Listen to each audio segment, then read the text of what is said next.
Cuando pensamos en la maldad, solemos imaginar adultos con mentes retorcidas y pasados oscuros. Pero, ¿qué pasa cuando el horror proviene de un rostro inocente? ¿Qué sucede cuando un niño, alguien que apenas comienza a conocer el mundo, comete los crímenes más atroces? Psicólogos, criminólogos y la misma sociedad han debatido por décadas sobre los factores que pueden llevar a un menor a cometer actos de extrema violencia. Hoy exploraremos algunos de los casos más escalofriantes de niños asesinos que impactaron al mundo. Historias donde la infancia y la inocencia quedaron en el olvido, dando paso a actos impensables. Prepárate para adentrarte en una realidad perturbadora, donde el terror no viene de la oscuridad, sino de aquellos que jamás sospecharíamos. Bienvenidos a un nuevo episodio de su canal No Fat Ghost. Hoy te contaremos sobre 3 niños asesinos. No olvides suscribirte, darle like y activar la campanita. Comencemos. Brenda Spencer. Odio los lunes. 29 de enero de 1979. El día comenzaba como cualquier otra en San Diego, California. Niños y maestros llegaban al Cleveland Elementary School, listos para otro día de clases. Nadie imaginaba que, en cuestión de minutos, el terror se apoderaría del lugar. A solo unos metros de la escuela, en una casa descuidada frente al edificio, una adolescente de 16 años observaba por la ventana.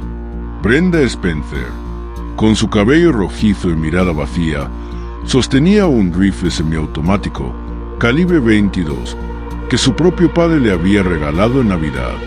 A las 8:30 de la mañana, sin previo aviso, abrió fuego. Las balas comenzaron a impactar contra los niños y profesores que se encontraban en la entrada. El director Burton Bragg cayó al suelo mientras intentaba proteger a los estudiantes. El conserje Mike Suchard corrió en su auxilio y también fue asesinado a sangre fría. El pánico se desató. Los niños gritaban. Algunos intentaban correr, pero otros se quedaban paralizados. La policía llegó minutos después, pero Brenda seguía disparando, hiriendo a 8 estudiantes y a un oficial, antes de atrincherarse dentro de su casa, mientras la policía intentaba negociar su rendición. El enfrentamiento duró alrededor de 6 horas. Tras la captura, le preguntaron el porqué de su acción, a lo que Brenda dijo, y quedó grabado para siempre en la historia del crimen. No me gustan los lunes. Solo lo hice para animarme el día. Sus palabras estremecieron al mundo. No mostraba remordimiento. No había ira en su voz, solo indiferencia. Ella simplemente encogió sus hombros. En el juicio, declaró que había disparado porque no tenía nada mejor que hacer, que solo fue por diversión. Vi a los niños como patos que andaban por una charca y un rebaño de vacas rodeándolos, así que eran blancos fáciles para mí. Fue condenada a cadena perpetua. Hoy sigue en prisión sin derecho a libertad condicional. Su excusa frívola para una masacre convirtió su nombre en sinónimo de frialdad y crueldad. Y todo porque odiaba los lunes. Joshua Phillips. El secreto bajo la cama. Florida, 3 de noviembre de 1998. Maddie Clifton, una niña de 8 años, salió de su casa como cualquier otro día. Su energía inagotable la hacía querer jugar con quien fuera. Esa tarde, tocó la puerta de su vecino y amigo Joshua, un adolescente de 14 años. Pero esa fue la última vez que alguien la vio con vida. Las horas pasaron y Maddie nunca regresó a casa. Su familia entró en pánico y pronto todo el vecindario comenzó una intensa búsqueda. Policías, vecinos y voluntarios revisaron cada rincón, pero nadie imaginaba que el macabro secreto estaba dentro de una de las casas que ya habían registrado. Transcurrieron los días y la madre de Joshua notó algo extraño. Su hijo estaba inquieto, nervioso y su habitación olía mal. El hedor era insoportable. Finalmente, el 10 de noviembre, la madre de Joshua levantó el colchón de la cama y lo que vio la dejó sin aliento. El cuerpo de Maddie Clifton estaba escondido dentro de Somier, envuelto en sangre y podredumbre. Joshua había dormido sobre el cadáver durante una semana entera. El horror no terminó ahí. Joshua confesó fríamente el asesinato.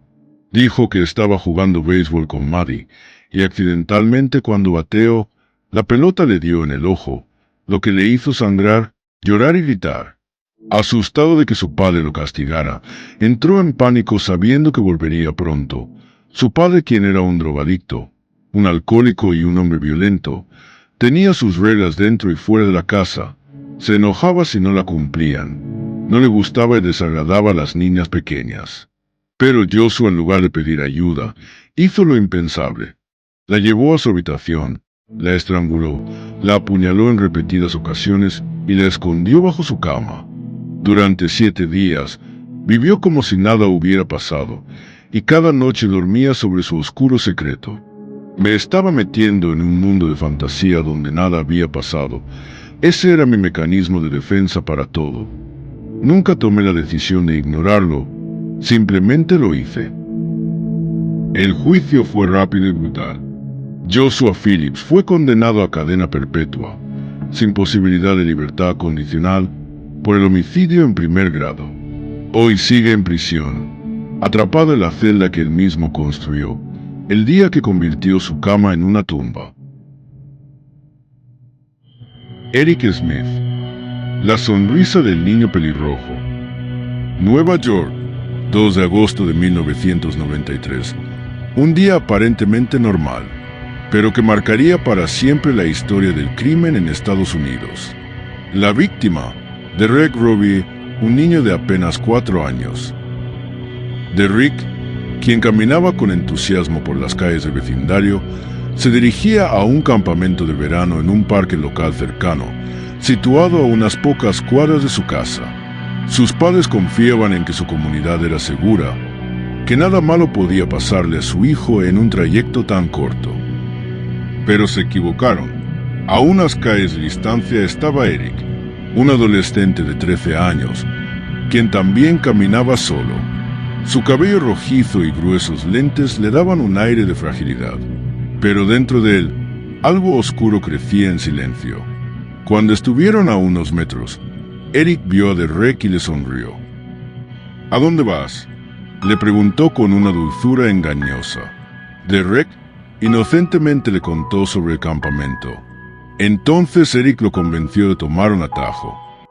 Lo que sucedió después fue un acto de horror inimaginable. Eric llevó a Derek hasta una zona boscosa apartada de la visión de los transeúntes.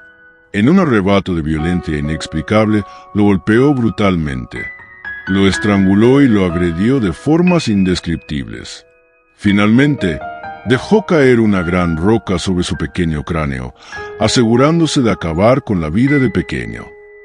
Mientras, la familia de Derek lo buscaba desesperadamente, Eric regresó a casa como si nada hubiera pasado, pero su mente estaba lejos de estar en paz. Durante los siguientes días, su comportamiento se volvió errático. Cuando se hablaba del niño que fue asesinado, Eric sonreía con una extraña satisfacción. Finalmente, la culpa lo delató. 4 días después del crimen, Eric confesó a su madre que había matado a Derek. La familia de Eric informó a la policía esa misma noche. Durante el juicio, declaró con una voz demasiado tranquila, como si estuviera contando una travesura. Nadie podía creer que un niño hubiera cometido semejante atrocidad. Se reveló que Eric sufría de acoso escolar constante. Era humillado, ridiculizado y había acumulado un resentimiento silencioso. En sus propias palabras, descargó toda su ira en el pequeño Derek. Fue sentenciado a prisión a los 13 años. A lo largo de los años en prisión, solicitó la libertad condicional en distintas ocasiones, pero se le fue negada hasta el 2022, cuando finalmente salió en libertad tras casi 30 años en prisión. Hoy, Eric Smith es un hombre adulto, pero su rostro sigue siendo el mismo, el de aquel niño pelirrojo que sonrió antes de cometer un crimen que estremeció al mundo.